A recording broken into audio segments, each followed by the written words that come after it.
क्या पाकिस्तानी हमले में एक गुजराती सीएम की मौत को आज तक नहीं भूले हैं मोदी?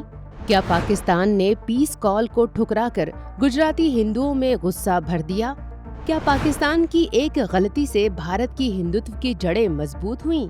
दोस्तों, आजादी के बाद भारत पाकिस्तान संबंधों को लेकर एक ऐसी घटना हुई थी जिसने भारत, खासकर गुजरात राज्य के लोगों के मन में पाकिस्तान के खिलाफ नफरत भर दी थी।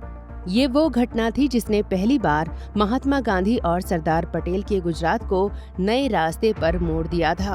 वो रास्ता जिसकी मंजिल मजबूत हिंदुत्व थी। आज उस घटना के बारे में आपको विस्तार से बताएंगे। आप बस देखते रहिए द कर्मा। दोस्तों, बात 1965 की है, जब भारत और पाकिस्तान के बीच युद्ध का दौर चल रहा था। 19 सितंबर 1965 को गुजरात के मुख्यमंत्री बलवंत राय मेहता अपनी पत्नी, 3 स्टाफ और एक पत्रकार के साथ कच्छ इलाके के दौरे पर थे। मेहता तब मीठापुर में बने टाटा केमिकल्स के प्लांट में आए थे। वहां से उनके अमेरिकी बीच क्राफ्ट विमान ने भारत पाकिस्तान सीमा की तरफ कच्छ के लिए उड़ान भरी। उस वक्त भारत पाकिस्तान के बीच युद्ध छिड़ा हुआ था। जैसे ही मेहता का विमान मीठापुर से निकला, पाकिस्तानी वायुसेना के फाइटर जेट के पायलट कैश हुसैन ने उसे इंटरसेप्ट कर लिया। 3000 फीट की ऊंचाई पर सीएम के विमान के पायलट जहांगीर इंजीनियर ने पाकिस्तानी पायलट की हरकतें देख हवा में ही अपने विमान के पंखे हिलाकर शांति का संदेश दिया। इस इशारे पर पाकिस्तानी लड़ाकू विमान का पायलट भारतीय विमान को पाकिस्तानी धरती पर उतारकर उसे अपने कब्जे में ले सकता था, लेकिन पाकिस्तानी पायलट ने ऐसा नहीं किया। उसने पाकिस्तानी वायुसेना से आदेश मिलते ही मुख्यमंत्री के विमान पर गोलीबारी कर दी। भारतीय विमान विस्फोट के साथ जमीन पर गिर गया। हमले में गुजरात के तत्कालीन मुख्यमंत्री बलवंत राय मेहता, उनकी पत्नी सरोजबेन मेहता, उनके निजी स्टाफ के 3 सदस्य, पायलट जहांगीर हुसैन, चालक दल के 1 सदस्य और गुजरात समाचार के 1 रिपोर्टर मारे गए। पाकिस्तान लड़ाकू विमान द्वारा भारतीय सिविल विमान गिराए जाने से हर तरफ पाकिस्तान की निंदा होने लगी। तब पाकिस्तान ने ये कहना शुरू कर दिया कि मुख्यमंत्री बलवंत राय मेहता का विमान हमारे क्षेत्र में आ गया था, इसलिए हमने उसे मारा, जबकि विमान पाकिस्तान से सटी सीमा के पास भारतीय सीमा के अंदर था। यही नहीं, पाकिस्तान ने कच्छ के रन और कच्छ के उपजाऊ एरिया को, जो 35,000 वर्ग मील था, उस पर अपना हक जताते हुए इंटरनेशनल कोर्ट में केस कर दिया। उसके बाद इस विवाद के हल के लिए एक ट्रिब्यूनल बनाया गया, जिसे इतिहास में कच्छ ट्रिब्यूनल कहा जाता है। इस ट्रिब्यूनल के अध्यक्ष स्वीडन सुप्रीम कोर्ट के अध्यक्ष गुन्नार लेगरग्रीन थे और इसमें सदस्य यूगोस्लाविया के एलेक्स बेबलर और ईरान के नसरुल्लाह इंतजाम थे। ऐसा माना जाता है कि ये तीनों पाकिस्तान परस्त थे। इन 3 सदस्यों में से एक मुस्लिम था, जबकि 2 वामपंथी थे, और अंत में वही हुआ जिसकी आशंका थी। इस कच्छ ट्रिब्यूनल ने 35,000 वर्ग मील कच्छ की शानदार जमीन पाकिस्तान को देने का आदेश दे दिया, जबकि इस आदेश को देने से पहले इस ट्रिब्यूनल का कोई भी सदस्य मौके का मुआयना करने कच्छ नहीं आया था। लेकिन जब इसके खिलाफ भारत सरकार ने विरोध नहीं जताया तो कच्छ के लोगों ने बगावत कर दी। लोगों ने नारा दिया, कच्छ हमारा है, हम इसे नहीं देंगे।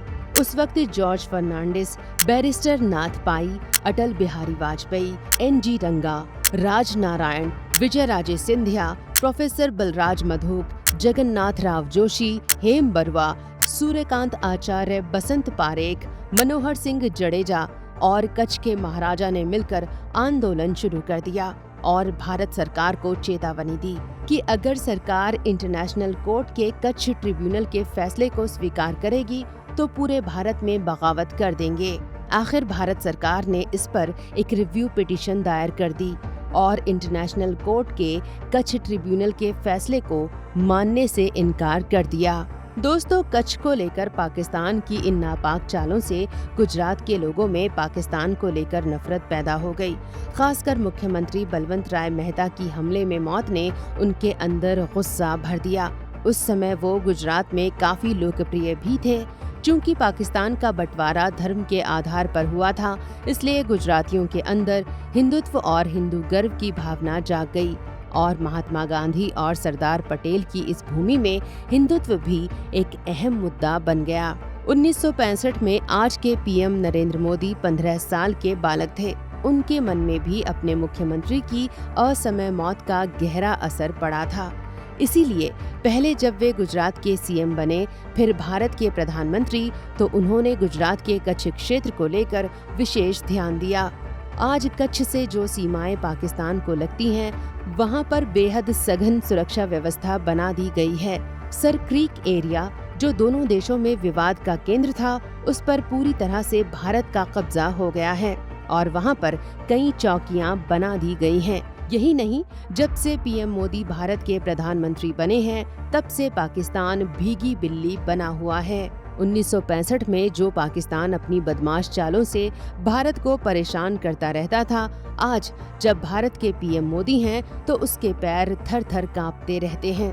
आज पाकिस्तान को लग रहा है कि गलती से भी एक गोला या एक विमान भारत की सीमा के अंदर न चला जाए, क्योंकि अगर ऐसा हुआ तो भारत उसे घुसकर मारेगा। मोदी के कार्यकाल में भारत पाकिस्तान को 2 बार घुसकर मार चुका है। 2016 में भारत ने पाकिस्तान पर सर्जिकल स्ट्राइक करते हुए पाकिस्तान में घुसकर आतंकियों के लॉन्चिंग पैड को नेस्तनाबूद कर दिया था। फिर 2019 में पुलवामा में हुए आतंकी हमले का बदला लेते हुए बालाकोट में एयर स्ट्राइक कर दी थी। यहाँ एक और बात गौर करने वाली है कि पाकिस्तान में घुसकर एयर स्ट्राइक कर रहा एक भारतीय विमान जब क्षतिग्रस्त होकर पाकिस्तानी जमीन पर गिर गया, तो भारतीय फाइटर पायलट अभिनंदन को पाकिस्तानी सेना ने बंधक बना लिया। पाकिस्तान अभिनंदन को छोड़ना नहीं चाहता था, लेकिन पीएम मोदी की सख्ती के आगे पाकिस्तान की घिघी बंध गई। भारत ने अपनी 9 मिसाइलों को पाकिस्तान की तरफ मोड़ दिया और पाकिस्तान के आका अमेरिका और ब्रिटेन को संदेश भिजवा दिया कि अगर तय घंटों के अंदर अभिनंदन को छोड़ा नहीं गया, तो पाकिस्तान को वो सबक सिखाएंगे जिसकी उसने कल्पना भी नहीं की होगी। पाकिस्तानी पीएम इमरान खान पीएम मोदी से बात करने के लिए फोन पर फोन मिलाते रहे, लेकिन मोदी ने उनसे बात नहीं की। आखिरकार दूसरे दिन इमरान खान ने अभिनंदन को छोड़ने का ऐलान कर दिया। दोस्तों, ये घटनाएं इस बात की भी मिसाल हैं कि पीएम मोदी के नेतृत्व में भारत आज कितना ताकतवर हो चुका है। आज पाकिस्तान ही नहीं, बल्कि चीन भी भारत से पंगा लेने की हिम्मत नहीं करता। दोस्तों, ये वीडियो आपको जरूर पसंद आया होगा। इसे लाइक और शेयर करें, हमारे चैनल को सब्सक्राइब करें और नोटिफिकेशन के लिए बेल आइकन दबाना ना भूलें। धन्यवाद आपका।